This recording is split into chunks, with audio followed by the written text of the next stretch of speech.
Uwi na. Time check natin. 5:20 na ng hapon. Ingat po kayo sa inyong pag-uwi. Maulan po ngayon, maambon. Dahan-dahan lang po sa pagdadrive. Pero bago po kayo umuwi, wag natin sayangin yung opportunity. Makapag bulay, manalangin, at sumamba po muna tayo sa Diyos ng buhay. Napakaganda po ng gospel sa gabing ito. At ito po'y pagbibigay daan doon sa pagpapatawad at ang kapangyarihan ng ating Panginoon na magpagaling. Shoutout lamang po sa mga mahilig magkape. At yung gospel nga po ngayon ay hinango natin kay San Mateo, Kabanata 9, talata 1 hanggang 8. At ito po yung mabuting balita ng Panginoon. Sabi po rito, kapatid, patutunayan ko sa inyo na dito sa lupa, ang anak ng tao ay may kapangyarihang magpatawad ng mga kasalanan, at sinabi niya sa paralitiko. Shoutout pala kay Boss Tiknok, tumindig ka, dalhin ng iyong higaan at umuwi ka. Tumindig ka, dalhin ng higaan at umuwi ka na. Bago natin diinan itong salita na to, atras muna tayo sa istorya. Sa istorya, kapatid, may isang paralitiko na dinala ng mga tao. Sabi doon, dinala ng mga ilang tao. It means, hindi lang isang tao ang nagdala dito sa paralitiko. Ito, mga tao na ito, ang naglapit sa kanya sa Panginoon. At nakita ng Panginoon yung pananampalataya ng mga tao na ito. Nakita ng Jesus yung eagerness ng mga tao na ito para gumaling. Itong kanilang kaibigan ba to? Kamag-anak ba ito? Anak ba ito? Magulang ba ito? Pero isa lang ibig sabihin, may nagdala papalapit sa ating Panginoon. Kapatid, ang unang pagbubulay natin, sino at saan tayo dito? Tayo ba yung paralitiko na may mga ibang tao na nais tayong ilapit sa Panginoon? Para ano? Para gumaling? Not only physical, but spiritual. O baka naman sa pagkakataon na ito, tayo naman yung mga tao na naglalapit ng mga may sakit sa ating Panginoon. Abay, mapalad po tayo sapagkat tayo nagiging instrumento at daluyan ng kagalingan ng ibang tao. May nagdala ng may sakit kay Jesus. Ang tanong, saan tayo dito?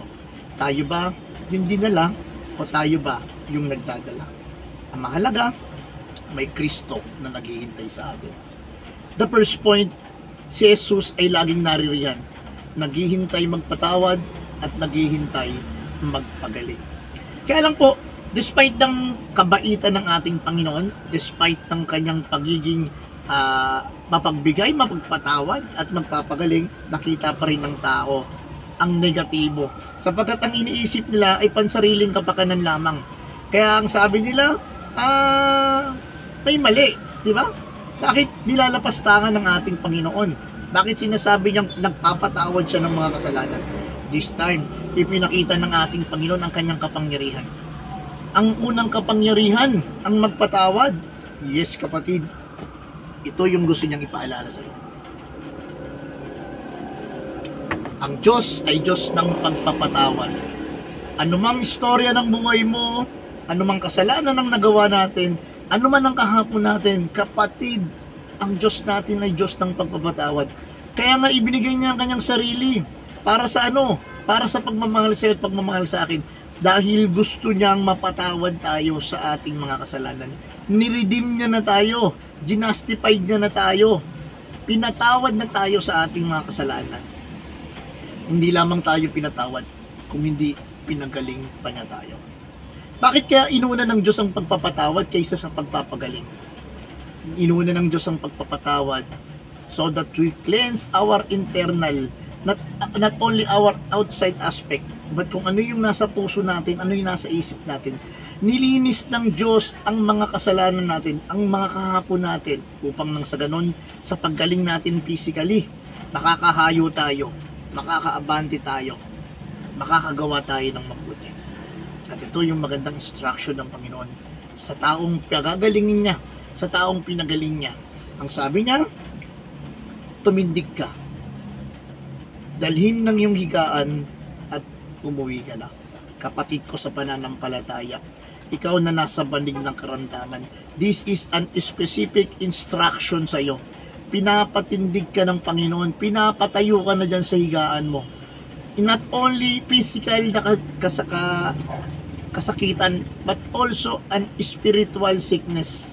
Sabi ng Diyos, tumayo ka na, tayo na, alis ka na dyan sa kasalanan mo, alis ka na dyan sa pagkakahiga mo dyan sa tanikala ng kasalanan, tumayo ka na dyan sa banig ng karamdaman, tindig na, tayo ka na, at dalhin mo na ang iyong higaan.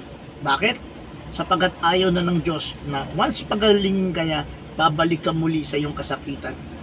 Ayaw ng Diyos na once na pinayaman ka na niya, ayaw niya na ulit na maghirap ka. Na once na pinatawad ka niya, ayaw na ng Diyos na muli kang bumalik sa kasalanan mo. Kasabi ka nun, after mo tumindig, dalhin mo na yung mga gamit mo, wala ka nang babalikan.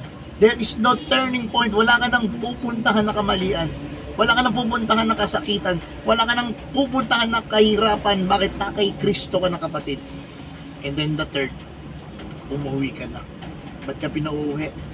Upang nang sa ganon, yung mga tao na upang palad mo, yung mga tao na makakausap mo ba, ikikwento mo sa kanila kung paano kang pinagaling, kung paano kang pinatayo, kung paano kang pinaligpit, at kung paano kang pinagpala, at higit sa lahat, kung paano kang pinatawad. Kapatid, mahal ka ng Diyos, magagalingin ka niya. Kapatid, mahal ka ng Diyos, kaya nakahanda siyang magpatawad. Let's pray. To the Father, Son, the Holy Spirit. Amen.